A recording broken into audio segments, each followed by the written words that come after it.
Hi everyone, welcome back to my channel. I hope everybody is doing good. Thank you so much for stopping by. We have yet another reaction video. US military parade raises eyebrow among drill aficionados. Is British best? For me, this is more like it's a sensitive topic, so I will be careful when reacting to it. Without further talking, let's check this out real quick. Rank upon rank moving in unison. Oh, look at their cap. Each move exquisitely enacted. So beautifully dressed. Precision, poise, perfection. Military drill performed exceptionally like this looks amazing. Oh, I trust the British armies. This doesn't look so good. Lackluster, lamentable, laughable. Military drill is a high-stakes business, so the question is, to drill or not to drill?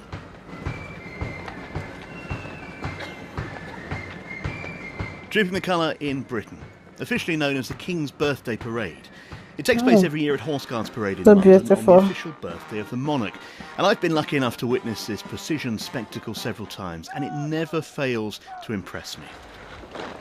This time the Coldstream Guards are trooping their colour. Contrast this scene with another parade happening thousands of miles away. Receive specialized training for fighting in mountainous conditions. After periods spent in active... Washington, D.C., the U.S. Army Grand Birthday Parade.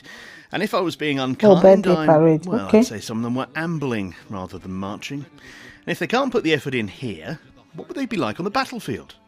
But maybe they've got it right. Perhaps the British military is far too obsessed with drill. It's of no use, some would argue, simply an anachronistic throwback to when Britain mattered, and we're desperate to cling to that. I think I disagree though, and here's why.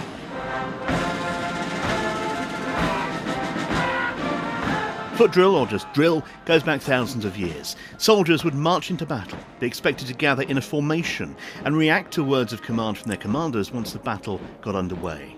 The colours being trooped or shown here would also be used on that battlefield. Troops would rally around the colours. It was their focal point. It was their honour.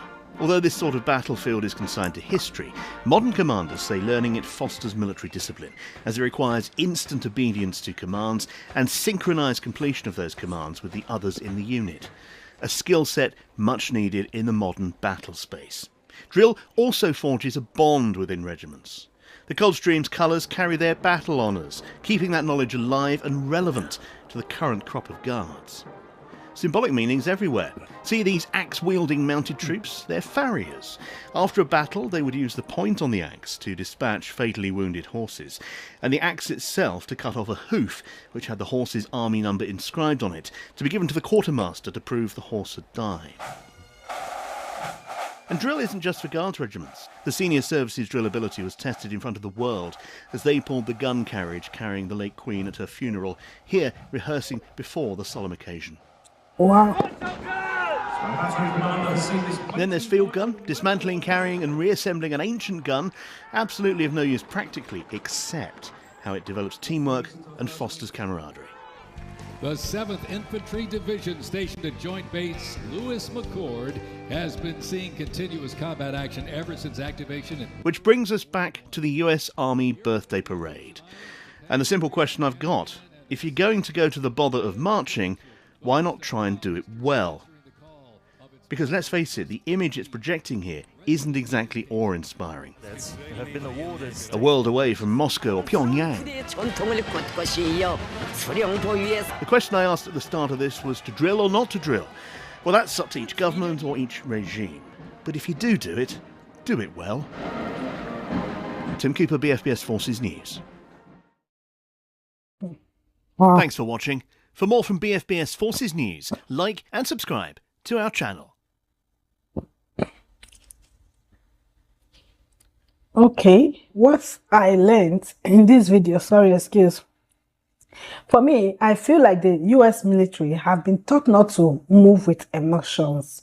And then for the British, I feel like they are more disciplined when it comes to parades and drill. Watching the US soldiers on this video, I think something is going on. I'm pretty sure, and I'm really sure, they have been taught how to parade and how to drill very well. I am sure the US Army, they did not want to do the parade Because for me, this seems like what they call it, malicious compliance. That's what it seems like, watching them parade like that. Or maybe that is how they want them to parade on that particular day, since it's more like the military birthday.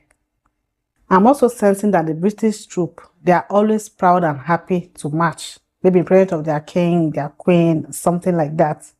For me, again, it's more like the US Army were making a point. We don't want to be here or something like that. I might be wrong, but that is what I'm sensing. Yet again, each country has their own style and tradition, and that also has to be respected. If you know anything about this video, please drop it on the comment section, because I might be wrong in what I said in this video. Now, if this is your first time here, do it to click on the subscribe button before stepping out. Thank you so much for stopping by. I will see you in my next video. Bye.